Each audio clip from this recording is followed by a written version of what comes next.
Olá, estamos começando a partir de agora mais uma edição do programa Unifra Entrevista e o Unifra Entrevista desta semana fala sobre sensibilidade, sobre ética e também sobre liderança. E para falar sobre esse assunto aqui no Unifra Entrevista, a gente recebe a professora do curso de enfermagem aqui do Centro Universitário Franciscano, a irmã Liliane Alves Pereira. Irmã, muito obrigado por estar conosco.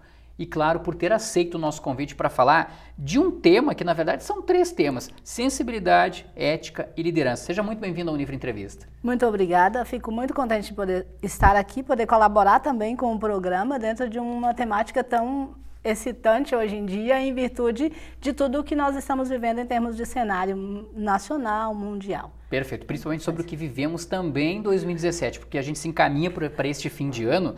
Agora, irmã, eu quero saber o seguinte: o que é essa tal sensibilidade, né, que muitos indivíduos parecem ter esquecido ou até parece ter deixado, por exemplo, de lado, assim, nesse momento contemporâneo, nesse momento que a gente vive agora, início de século XXI?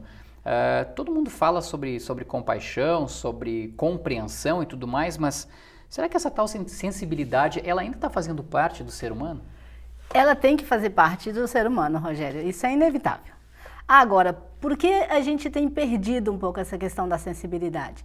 Porque muitas vezes a gente enxerga a sensibilidade como sendo alguma coisa que está muito mais na questão do afeto, do afetivo, do toque. E na verdade não é só isto.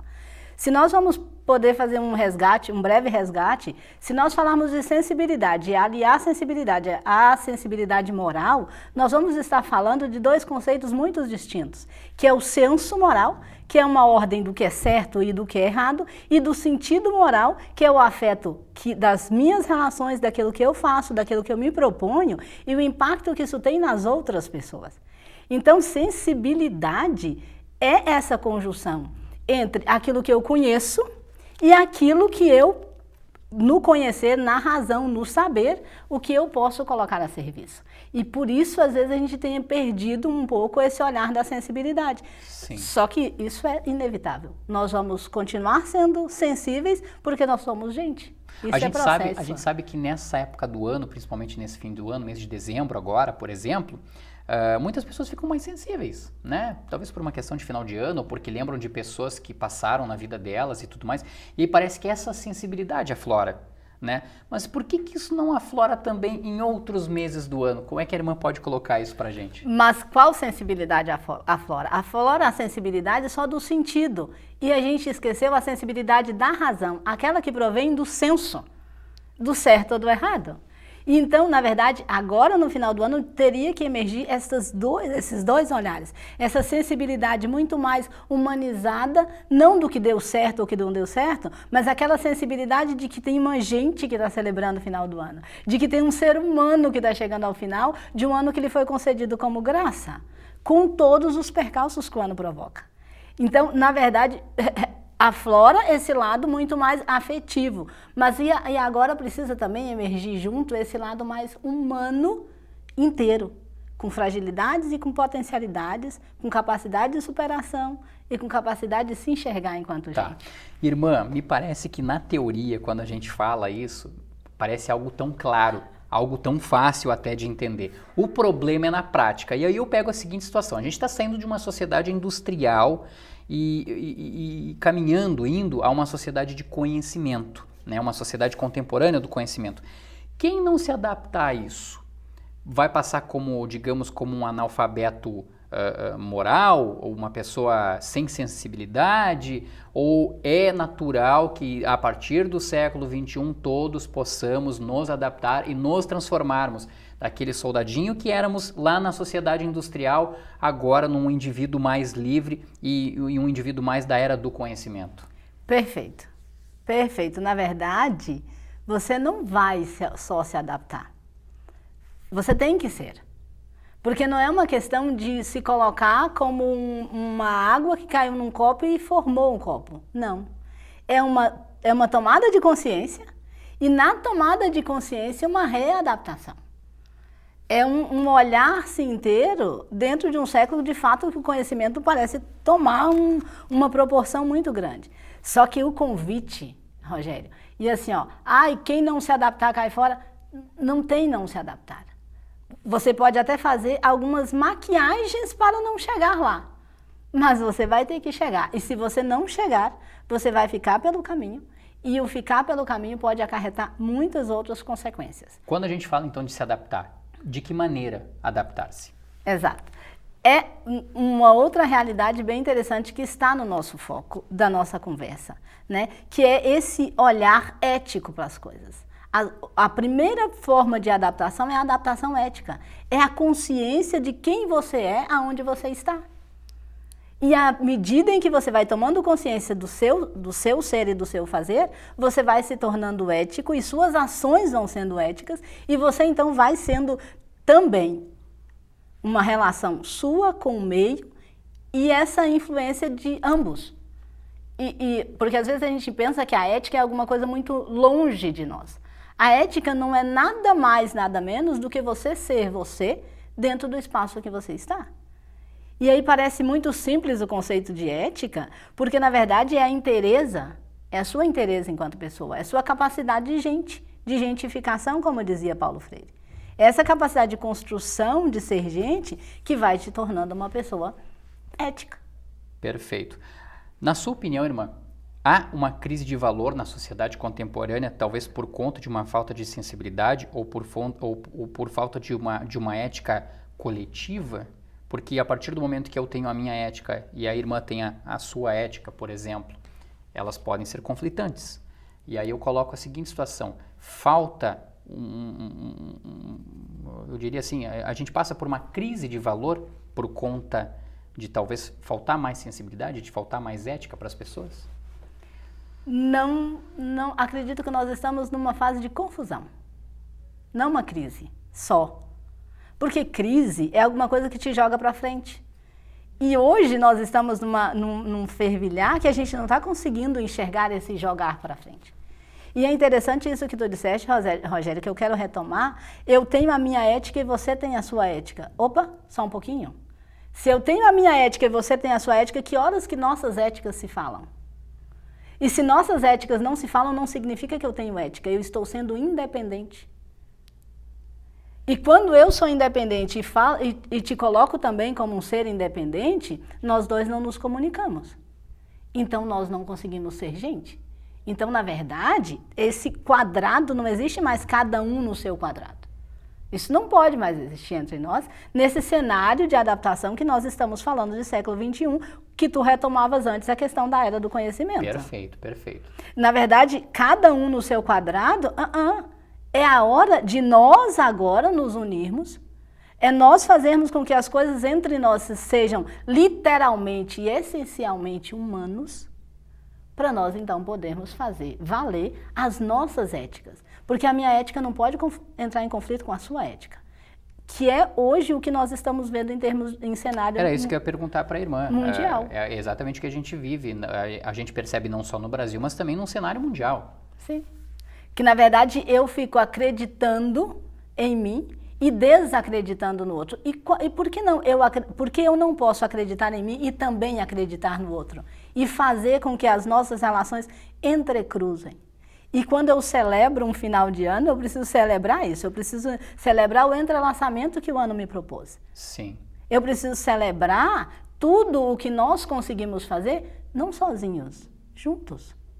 E aí nasce e se fortalece a questão da interdependência. Da interdependência, algo bastante aflorado, eu diria, nesse início do século XXI. Mas quando não há interdependência, então, irmã, quando a pessoa começa a entender que a ética dela é uma ética individual para ela e não pode ser uma ética coletiva, a gente tem aí, nesse momento, a pessoa que é aquela considerada o analfabeto moral? Pode ser considerado um analfabeto moral, porque na verdade ele pode ter tudo. Ele pode ter muito conhecimento, ele pode saber muito, ele pode estar muito claro nas suas colocações. Mas ele não consegue interagir, ele não consegue perceber a dor do outro, ele não consegue perceber a alegria do outro, ele não consegue viver. E quando eu não consigo viver de novo, eu vou retomar a questão da independência. Eu declaro independência. E eu penso, Rogério, tão interessante quando nós temos hoje uma fala que diz que quando alguém declara independência, ela automaticamente se manifesta como um doente. E é assim. Como é assim no nosso corpo, é assim nas outras coisas. Exato. No corpo social. E não é muito diferente no corpo social. Então, essa pessoa que é um analfabeto moral, ela é mais do que um analfabeto moral. Ela é alguém que está adoecendo e adoece aqueles que estão ao seu lado. Porque ninguém consegue ajudá-la a entender que essa sensibilidade tão necessária não é só dela para o outro, é dos outros para ela também. Então, às vezes, um analfabeto moral, como é a expressão que tu usaste, esse analfabeto moral, mais que uma vez, ele também não se reconhece, então ele também não se deixa ajudar. E aí a gente está trabalhando com uma via de mão dupla. Mas não é que um vai e outro vem, é que nós vamos e nós voltamos. Juntos. Literalmente interdependentes, juntos. Interdependentes. Cooperadores. Sim. Capazes de sermos com a outra pessoa. E que possamos ser muito isso em 2018. Irmã, estamos chegando ao final do primeiro bloco, já passou muito rápido o tempo desse primeiro bloco. A irmã Liliane Alves Pereira é professora do curso de enfermagem aqui do Centro Universitário Franciscano e participa do Unifra Entrevista hoje aqui com a gente sobre o tema sensibilidade, ética e liderança. Nós vamos fazer um intervalo rápido de 1 minuto, na sequência voltamos para continuar falando mais sobre esses 3 temas que são os temas centrais hoje do Unifra Entrevista. Nós já voltamos.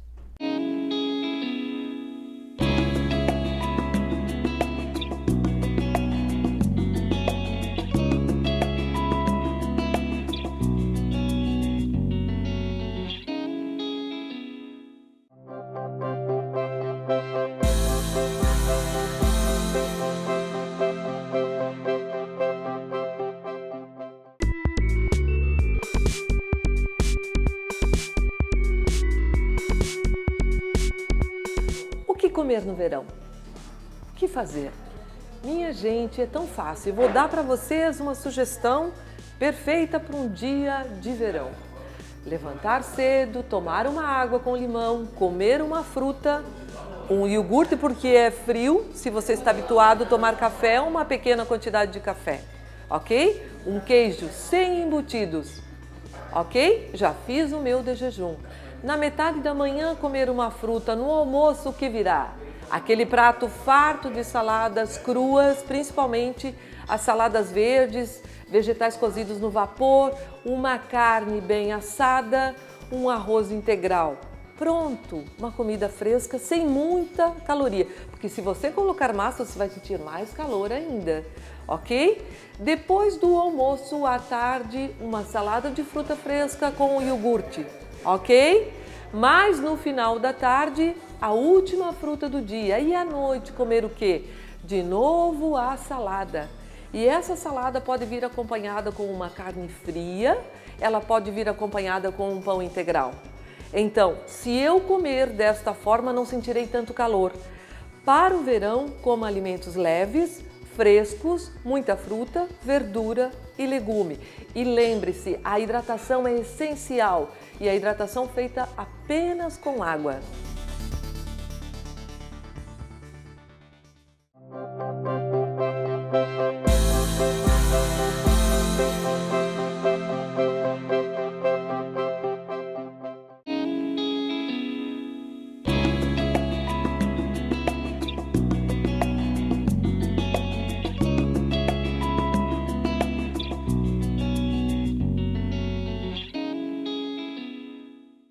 Estamos de volta com o programa Unifra Entrevista e o Unifra Entrevista desta semana fala sobre sensibilidade, ética e liderança. A convidada do Unifra Entrevista desta semana é a irmã Liliane Alves Pereira, professora do curso de enfermagem aqui do Centro Universitário Franciscano, a quem mais uma vez, irmã, nós agradecemos por ter aceito o nosso convite e por estar conosco aqui no estúdio da TV Unifra. Em recente, eu vou ter que revelar isso, em recente atividade promovida aqui pelo Centro Universitário Franciscano para alguns funcionários, né, da Unifra, eu lembro que a senhora comandava essa atividade e dizia assim para nós, até nos questionava a respeito disso, né? O lugar onde você atua, você expressa o melhor de si, né, o melhor de você. E aí eu pergunto para a irmã, a partir desse questionamento, dessa interrogação que todos nós fizemos nessa atividade proposta pelo Centro Universitário Franciscano, Ele é um princípio básico para justificar os nossos conceitos éticos e talvez até os nossos preceitos de liderança, ou não, não tem nada disso? Sim, ele é um preceito. E que bom poder retomar uma pergunta que eu mesma propus Sim. dentro da comunidade. Sim. Mas é interessante, Rogério, porque assim, ó, e aquilo que nós falávamos anteriormente, a questão do ser com. Se o preceito básico de liderança, você não lidera só para você. E a ética também, você não é ético porque agora eu entrei no meu quarto e agora eu decidi ser ético. Você é ético nas relações. Então não tem como você não expressar o melhor de você se você não tiver clareza de quem você é, qual é o papel que você exerce e, acima de tudo, para que você está aqui. Porque fica fácil a gente usar a palavra por quê. Por que eu estou aqui? Aí você acha uma justificativa e fica satisfeito. Agora, para quê? Para que você mesmo está aqui? Para que o Rogério hoje faz o que faz? E quando você pensa no para que você faz, você automaticamente precisa dizer que aquilo que você faz é bem feito porque foi você que fez. E se não, você vai retomando aquilo que você tem de melhor. E aí você suscita a liderança, que está imbricada em cada um de nós. Você suscita a ética, que é a razão de você estar, e faz com que você seja um com os outros. Eu não posso ser sozinho. Sim, sempre interdependente, sempre com essa ideia da interdependência, né? Eu lembro também que a irmã falava e colocava algumas questões emocionais sobre a questão do dar um bom dia, do dar um olá, né? E às vezes tem situações no nosso dia a dia que um colega ou uma colega responde, outro dia ele responde com mais entusiasmo, outro dia com menos, outro dia ele nem responde, né? E a gente começa a se fazer uma série de indagações, o motivo pelo qual o nosso colega, o nosso familiar, o nosso amigo, enfim, acaba fazendo isso. E aí se questiona tanto a ponto de muitas vezes ser tão egoísta de achar que a pessoa agiu errado por não ter respondido ou por ter respondido de uma maneira tão entusiasta e tudo mais. Irmã, as pessoas se privam de direitos sobre atitudes emocionais nesse início aí de século XXI. A senhora que estuda bastante esse lado assim, se a senhora fosse nos dar um conceito, há muita privação disso? Sim. A gente se priva de manifestar as nossas emoções, de entender, olha, hoje eu não estou legal, ou hoje o amigo lá, o meu colega não está legal, então eu vou conversar o possível com ele para não magoá-lo. Parece que muitas vezes a gente faz ao contrário, né? A gente se priva e a gente acha que isso é um direito, e que para mim é uma violência conosco mesmos. Achar que é um direito se privar de dizer para o outro que eu não estou bem. E de ser sensível o suficiente para poder enxergar isto também nas nossas relações. A gente precisa superar isto no sentido assim, ó, talvez porque a gente tenha uma questão de desconfiança no ar. Mas não dá para ser assim, isso não pode ser assim no cotidiano. Quando eu te dou um bom dia e tu não me respondes, só um pouquinho, é um direito seu não me responder. Mas é um direito meu também te dar bom dia. E por que eu não posso fazer isso? E quem sabe o meu bom dia não é um disparador para eu te ajudar naquilo que hoje tu não está bem. E quando eu te pergunto bom dia e tu me respondes, só se for para ti, eu preciso me dar o direito de perguntar, quer conversar? Então, Rogério, de fato, a gente tem privado desse nosso sentir com medo do que os outros vão pensar. Mas só um pouquinho. Quando eu estou muito preocupada com o que os outros vão pensar, eu não estou vivendo. E essa ausência de vida, sabe? Talvez seja esse o nosso ponto, né? O nosso ponto neofrágico. Deixa que o outro também te ajude a ser mais gente. Sim. Eu quero também perguntar para a irmã assim, a gente está falando da interdependência, né? E eu tenho uma anotação que eu fiz aqui no meu roteiro, autonomia e independência. Como é que a gente pode conceituar o que é autonomia e o que é interdependência? Eu falei independência, perdão, né? Autonomia e interdependência. Como é que a gente percebe uma e a outra a partir das nossas atitudes? Primeiro eu queria que a irmã conceituasse a autonomia e a interdependência e como a gente pode percebê-las a partir das nossas atitudes. Sim, eu gosto muito do Bauman, que é um sociólogo, e o Bauman vai dizer que a autonomia é esse reconhecimento de si. Essa é uma individuação, mas não é uma individualização, entende? Não é um individualismo. Quando eu reconheço que eu tenho potencialidades e que eu tenho fragilidades, isso me torna um indivíduo. E a autonomia é este indivíduo a serviço. E aí eu sou uma parte, e aqui a gente tem que cuidar que não é peça, é parte, porque a gente sente. Eu sou uma parte de uma realidade maior. Que também o Morin vai trazer de uma outra forma. Mas isto é autonomia. É um conhecimento de si. Perfeito. A interdependência é esse conhecimento de si a serviço. Então, assim, ó, muito prático, muito prático. Quando nós estamos em um espaço de trabalho, ou quando eu estou na minha família, melhor ainda, quando eu estou na minha família, exercendo o meu papel, no meu caso, de religiosa, o seu caso, de pai de família, e isto vai fazendo com que o teu filho, e isso vai fazendo com que as minhas co-irmãs, e a gente se torna mais pessoas, e aí não é mais pessoa, só indivíduo, é pessoa, a realidade onde nós estamos. Perfeito. Isto é interdependência. É quando eu reconheço que eu não posso me furtar de exercer bem o meu papel, autonomia. Exercer bem o meu papel no espaço onde eu estou, interdependência. Esse é um conceito muito simples. E assim, eu estou lhe trazendo isso, né? Eles falam muito, mas eu estou trazendo assim muito prático, bem objetivo, bem objetivo, bem cotidiano. Mas seria exatamente isto. Sim. A autonomia, ela só pode ser exercida se ela for com. E eu vou também deixar o outro ser autônomo. Porque, Rogério, só quero me delongar um pouco, porque às vezes a gente pensa que autonomia é independência. Não é. Independência é quando você se tira deste universo.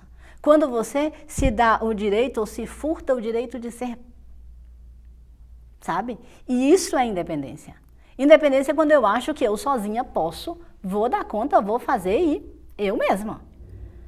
Só que você esquece que para tudo as outras pessoas fazem parte, direta ou indiretamente. Nós não estamos aqui só nós.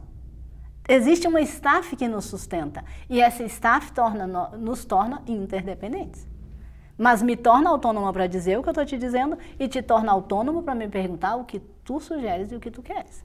Esse é o prático do cotidiano. Sim, sim. Olha só, irmã, vai acabar o nosso tempo e eu não posso deixar de fazer uma pergunta para a irmã aqui também. O eterno conflito entre a ciência e a religião, né? As duas conseguem explicar várias coisas que acontecem no nosso universo, na nossa humanidade. Esse conflito, ele aumenta ou ele diminui a sensibilidade do indivíduo? Mas aí eu quero a sua opinião. Exatamente minha opinião. Na verdade, se nós tivermos que entender conflito como confronto, ela vai aumentar a sensibilidade. Se nós entendermos conflito como um processo, ela vai nos ajudar a sedimentar nossa sensibilidade. Um exemplo muito simples e que eu acho muito interessante é o Evangelho de São João, lá nos seus inícios do Evangelho de São João. O prólogo da carta de São João, Rogério, em nenhum momento ele vai dizer Jesus como Jesus, ele fala Jesus um verbo. É um verbo que se fez carne, que veio entre nós, e que o estar entre nós, ele vai fazendo com que nós tenhamos 3 graças. O amor, a fidelidade e o estar com. Que ele vai usar uma outra expressão.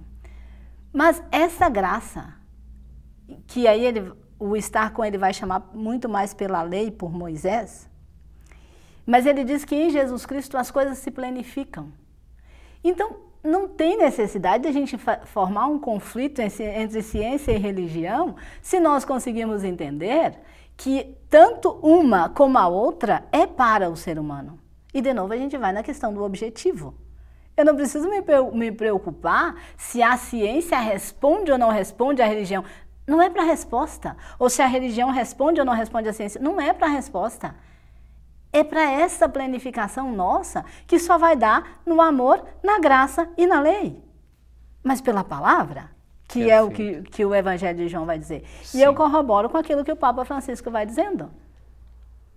A gente está num espaço de uma casa comum. Então não precisa ter conflito. É a nossa casa, é a casa de todos. Irmã, eu tenho 30 segundos. Eu quero que a senhora olhe para a câmera número 1 ali e deixe uma mensagem para as pessoas de final de ano e uma projeção para 2018. Eu sei que 30 segundos é um tempo tão curto, mas por favor, se conseguir deixar isso para a gente. Na verdade, duas coisas eu vou pedir. Pedir, eu não tô nem, sabe assim, ó, eu quero pedir que nós tenhamos muito mais essa capacidade de estar com as outras pessoas. Que nós possamos fazer com que 2018 seja um ano em que nós vamos nos tornando mais pessoas porque nós interagimos com as outras pessoas. Isto é o meu pedido. E assim, ó, eu desejo imensamente para cada um de nós que 2018 seja esse ano de eterna superação dessa necessidade de fazer, de ter, para uma realidade do ser, que me torne não só mais gente, mas que me faça mais humano, mais sensível. Irmã Liliane Alves Pereira, professora do curso de enfermagem do Centro Universitário Franciscano. Muito obrigado mais uma vez pela sua presença aqui no Unifra Entrevista. Eu que agradeço, que bom poder partilhar um pouco dessa experiência, dessa realidade que a gente está vivendo cotidianamente. Nós é que agradecemos mais uma vez a sua presença aqui e os seus conceitos também. O Unifra Entrevista vai ficando por aqui, lembrando que você pode acompanhar o Unifra Entrevista não só nas reprises da TV Unifra, no canal 15 da NET, mas também no Unifra Online, o nosso canal do YouTube. Nós voltamos na próxima semana, claro, com um novo tema. Muito obrigado para você que acompanhou o programa desta semana. Um grande abraço a todos e até a próxima semana.